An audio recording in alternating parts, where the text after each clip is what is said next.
No nii, jõudu kõigile. Karksi-Nuia triatlonist on küll parajalt aega mööda läinud, aga sellegipoolest see video tuleb ära teha, sest materjali oli päris palju selle kohta. Ja kui me räägime natukene võistlusest lähemalt, kuidas siis läks, põhimõtteliselt oli siuke, esiteks oli pingevaba võistlus, et läksin võistlustele niimoodi, et ma alles 3 päeva enne võistlust registreerisin ennast ära. See oli siis põhimõtteliselt järgmine nädalavahetus peale Eestikaid ja mingid nagu selles mõttes kuidas nüüd öelda, kõrgeid ootusi ma endale ei seadnud, et lihtsalt tahtsingi minna proovima, milline see Karksi-Nuia rada on esiteks ja teiseks ka vaadata siis, kuidas peale siukest nädalavahetust nagu Eestikatel oli, kuidas organism on. Ütleme niimoodi, et ujumine oli siuke okei, et stardis sai põhimõtteliselt kohe suht kiiresti minema ja tunne oli okei ja kui ma veest välja tulin, siis Gert-Martin Savits oli mul selja taga ilusti ära püsinud ja tuli minu koost veest välja. Ja siis läksin kohe rattale.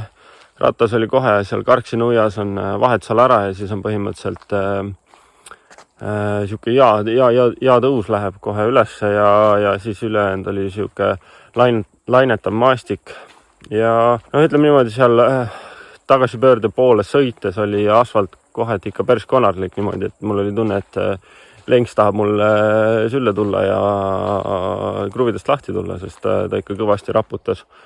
Aga sellegipoolest ma sõitsin just normaalse aja ja normaalsete vattidega, et jõudu oli ja tunne oli ka mõnus. Ja peale seda läksin jooksma ja tunne oli üllatavalt okei.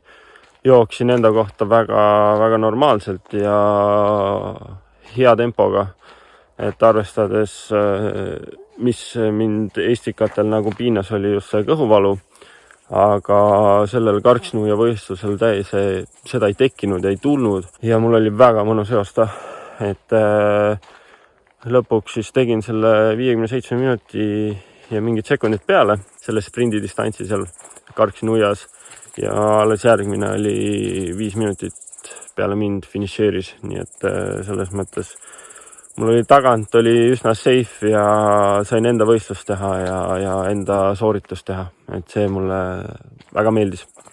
Mis siis edasi?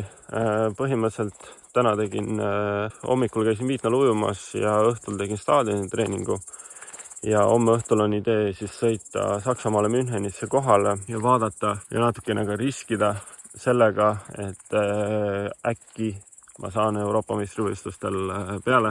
Aga see kõik on suur küsimärk, et siuke 50-50 olukord, kas jah või ei. Et see kõik sõltub sellest, kas võistlejad, kes on startlistis, kas jõuavad kohale, kas tänapäeval, kas nende ratas jõuab kohale. Ka äkki mõni on võib-olla haigestunud COVID-isse, et me ei tea neid asju kunagi ette, et see kõik selgub sellel ajal, kui võistlejad saavad oma siis võistlusasjad kätte. Ja kui tulebki välja, et keegi tule sinna, pole kohale ilmunud, siis vaadatakse ootelehelt järgmine vend, kes on võistlustele kohale tulnud, siis saab peale. Pean ikkagi ennast vaimselt valmis selleks panema, et ma saan peale ja kui ei saa, ei ole ka midagi hullu. Et saan elada siis kaasa nii Henri Räpole kui Kaidi Kiviõele. Aga tõesti vabandan, et see video tuleb siin natuke hiljem, kui oli planeeritud, aga ta on tehtud ja ta on üles laetud, nii et olge toredad ja olge rõõmsad. Tšau!